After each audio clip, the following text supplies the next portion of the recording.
Hello and welcome to the Round 10 recap of the Women's Candidates 2026. My name is Svitlana, I'm a WIM from Canada, and I'm happy to be back to recap some of the final rounds of the event. Today we're looking at the game between one of the current leaders of the tournament, Zhu Jiner, and Bibisara Assaubayeva. In their first game of the candidates, Assaubayeva actually defeated Zhu in a really beautiful game, which evened their overall score in their head-to-head matchups in classical chess. So let's see what happens in their second matchup of the candidates. Assaubayeva is playing as white, Zhu as black. We see d4, knight f6, c4, e6. This is relatively expected from both players. Bibisara has been playing more d4, c4 in this event, and Jiner has chosen the Nimzo-Indian defense just 2 rounds ago. However, Bibisara chooses knight f3 here instead of the knight c3, which allows the regular Nimzo. Now black goes d5, and actually we have transposed into the semi-Slav pawn structure, which is very solid. Here white can choose to either develop this bishop first or play e3. Both work, but she chooses to go bishop to g5. Black instantly plays h6, and the bishop has a choice, to retreat or not to retreat.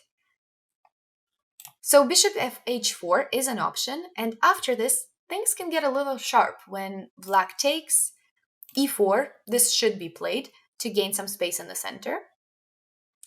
The bishop gets kicked out, and then b5, and these are very complex positions where white has enough compensation for the pawn, but they need to be precise, black also needs to be precise, and pretty interesting positions here, but a little bit sharper. Instead, she goes bishop takes f6. So giving up the bishop for the knight, but not having to deal with those positions with the bishop retreat. Here Bibisara plays very quickly, and she plays a3, which is not a common move. It makes a lot of sense. It prevents bishop to b4, which is sometimes black's main idea. For example, if white were to play e4 right away, this is a bit rushed because of this bishop to b4 check, but a3 can be useful. However, e3 was the theoretical move that defends the pawn, is very logical, and this was probably more expected. But this was likely her preparation. Zhu was probably not familiar with this move because she took a bit of time, but she correctly identified that it is time to take. D takes c4. Now white plays e3, attacking this pawn again, and now b5 is really the classic move in this position to defend that pawn. And my understanding is that Bibisara probably had some ideas prepared, given that she played this a3 move. There's knight e5, which exists, and it leads to an interesting play with things like f4, knight e4, bishop e2. These are all possible ideas.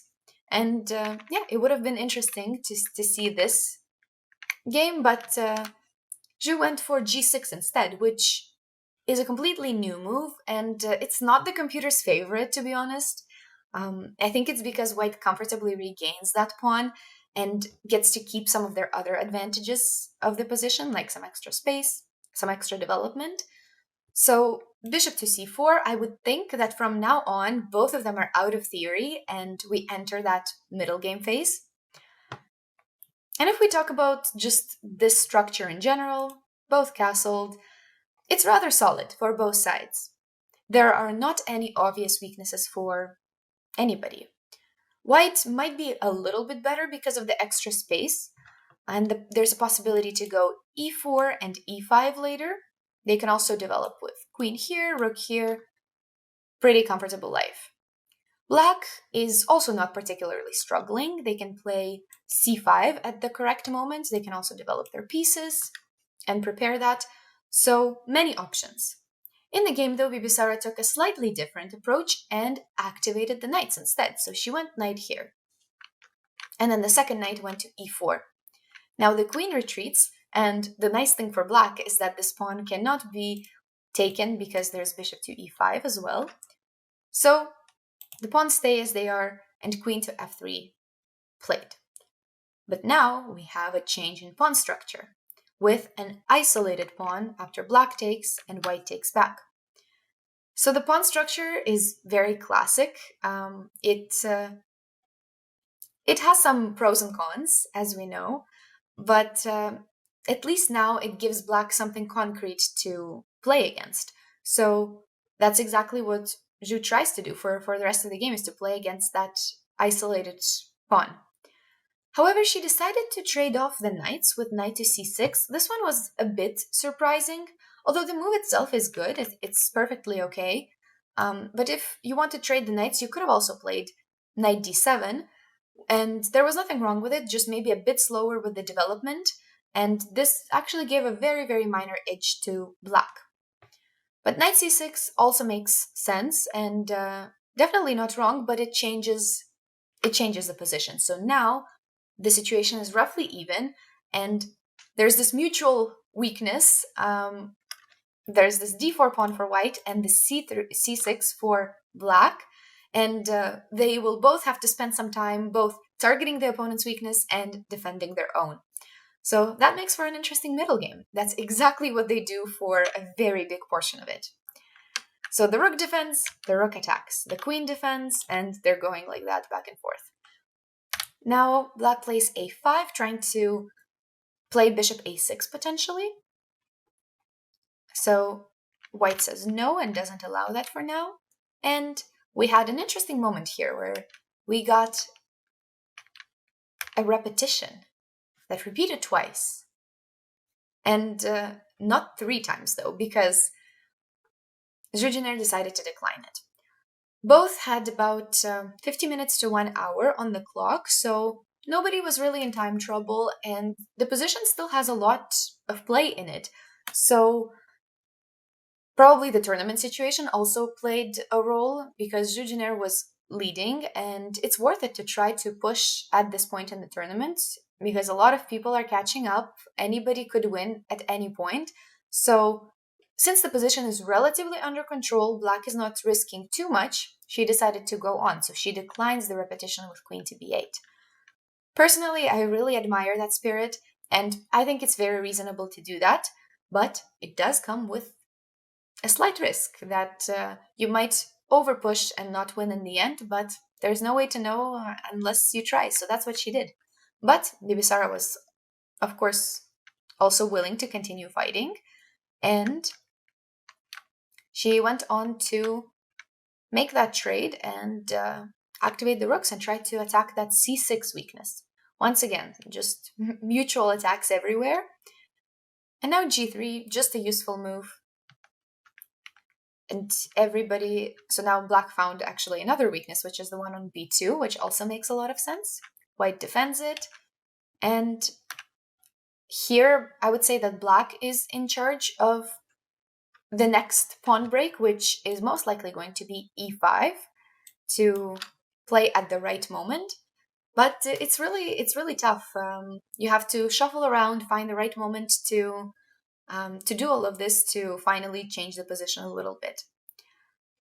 First, she begins with just pawn up, and white better stop that pawn before it does anything crazy and gets too close to the king, so that was correct. Now comes e5, so finally our pawn breakthrough, but it comes at a risk. And that risk is the a5 pawn, because white can simply take that pawn. And here, it's a cool moment because you can take either one of the pawns, the one on b2 or the one on d4. Which one would you take? I feel like it's a very tough decision, and it's really a matter of taste here. You can pause the video, try to think which one you would take, but I will just say it's not too much of a difference by evaluation, but it's a difference in what type of position you get. So if you get rook to b2, it's possible, but then we get a lot of trades going on. So there's queen to a8 check in the end, and then queen c6, and after the rook takes, something like this is rather equal, and a lot of trades have happened, and maybe if you're looking at this as black, it's kind of tough to win it. It's tough to keep it going. So e takes d4 is the more complex choice, but whether or not that's a good thing, we'll see.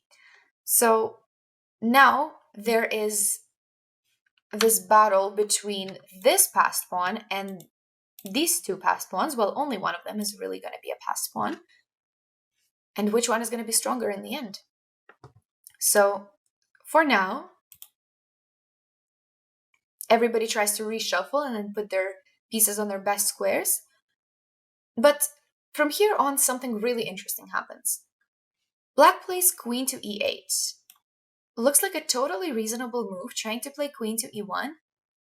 But this is actually a very subtle mistake. It lets white stabilize the position. The right move was bishop to h6, which also requires you to come back to f8 after. I would say this is really difficult to find. It's really not natural for a human, but the computer says that this is the one correct way to play this position. I don't know. It's a little bit of a stretch to find and evaluate that this is the best one. But that's what it took, which is why queen e8 looks totally normal, but is actually not the best. And queen to d1 is a really good defense, and this ends up being important because now all the threats against the king are not super dangerous for white, but it also allows this pawn to run, so the queen got out of the way. And the pawns are very ready to start rolling. So black plays this, rook to e5, white doesn't blunder, rook e1 check, and repositions the king and the queen. And although black's pieces look very active, they're not quite creating something long-lasting. So there's no threats, white's pieces defend them quite well, and suddenly it's Bibisara's pawns and pieces that really start to take over. So I find it really remarkable how in a seemingly normal position, everything can change so quickly. So within these last 5 moves that were very normal from black, they just activated some rooks, they activated a queen, the position became strategically winning for white. That's really surprising, but once we look at a few factors, it starts making sense. First of all, this pawn is a very good, strong passed pawn, which cannot be stopped very easily. Black's pawn, however, is not going anywhere, so it's very, very well protected by all of white's pieces. This knight is much better than this bishop, even though the bishop is known to be better when there's play on both sides of the board. But turns out that in this exact pawn structure, the knight can do so much more than that bishop can, and that ends up mattering a lot. And the last factor is that this pawn on c6 is a permanent weakness, and white can attack it. Well, it's very hard for black to find something to attack within the white's pawns. So that's what happens, and it's very surprising how there didn't seem to be any huge mistake, but just bit by bit, white's positional advantage grew so strong that it becomes really hard for black to defend. So knight goes to d3. The knight is known to be the best blockading piece if we go by that classic rule, so that's where it comes. It's a very good place. And after a few more moves, suddenly that c6 pawn is really just falling. There's no way to defend it. So black decides to give it up for this rook to c3 idea. Well, there was not really any other choice. So they just wanted to make that passed pawn a little bit closer to the end by taking dc3. But Bibisara plays some very strong moves, making a lot of sense. Knight to c5, with that knight just completely dominating the bishop and also helping a passed pawn achieve its dreams on the a-file. Next, queen to d8, a6, that pawn is rolling, and Bibisara keeps a very good grip on the position without allowing too much counterplay. And the next few moves are just part of the conversion, and she tries to push the pawns with the queen helping out. And here was actually a very brief moment of hope for black, which was not obvious, but the move here is king to h7, so safety first, defend that g6 pawn. And if white pushes b5, then there's f4 with some counterplay that is actually pretty nice. So there's some threats to take and maybe play even rook d2, sacrificing that rook for that pawn to pass. And it starts to become really unclear, actually, and black gets some chances. So that would have been, but that would require white to push b5 and to do it a little bit too quickly. Instead, rook d6 happens, and now the thing is that b5 can be played, and this f4 move is no longer feasible because the queen is also playing its role in protecting. So instead, black plays this, and she has the right idea. So she's trying to threaten the king because otherwise these pawns just keep going, and black has to do something immediate on the king to make it stop. She plays rook to d1, so that's threatening a very sneaky mate, which is defended by the queen. And now she is trying to go for that f4 idea to just attack that king because there's no other choice. But unfortunately, it is a bit too late. So the other pawn joins, and then a7, so that pawn is really one move away. And so far, Bibisara has not made any mistakes. Black is trying to make something happen around the king. And now was, I would say, the critical moment of the game. There's only one move that maintains a winning position for white. You can pause the video, you can try to find it yourself, but what would you play as white? She has about 8 minutes here. Tough choice, but let's see if you find it. So feel free to pause, but I will reveal it, and it is king to g2. It looks pretty simple, right? Because you see that there's this pin right here, there's queen h4 threat, and you just remove the king. But it's really not that simple because there's a lot of traps in this position. One of them is if you move up king h3. Looks natural, but there's rook to g1, attacking that pawn with the threat of actually just checkmating like this. But if white doesn't allow it and starts to protect that pawn, there's some really shady lines. There's a lot that black can do, a lot that white can do, but somehow it all leads to a crazy perpetual in the end. So there's some funny lines there. Somehow they all end in 0, 0, 0, 0, but I'm sure it's much harder to find that in real life. There's also queen to c4, which might look natural to protect that pawn, but now there's queen to b7, and all of a sudden there is this checkmate again, and there's no more queen to c6 to defend. So that's concerning. White can actually lose now if they don't find the one saving move, which is queen to g8. It's pretty crazy, but you just give up the queen to make a new one and make that trade. And suddenly it ends in a very miracle draw after one promotes, the second one tries to promote, but it ends up being a draw like this. So as you see, a lot of traps to avoid, and king g2 is the safest move of them all, and Bibisara found it. That was the best option. And it's from now on, the position is winning.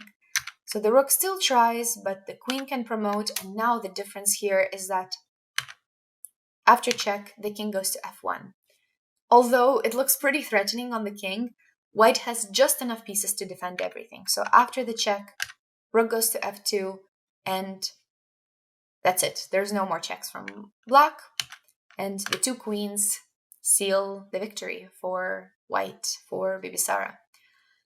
I thought this was a really cool game that went from a totally calm middle game to a crazy pawn race, and it was really well played by Bibisara, but very unfortunate for Zhu Jiner, who also played well, but found herself in trouble after wanting to create these winning chances. And it was really not obvious of how to play in that middle game with and how to activate the rooks, which she tried to do, but ended up being the wrong strategic choice. And this game changes the standings a lot. Now, Vaishali Rameshbabu is leading with 6 points. Zhu Jiner is just behind at 5.5 points, alongside Anna Muzachuk, and there's 3 more players, including Bibisara, who are at 5 points. Although in the open candidates we have a very clear leader, I feel like it's really nice that in the women's section everyone is so close, and one game can really change the whole event going forward. So let's keep following in these last few days, and I will see you in the next rounds.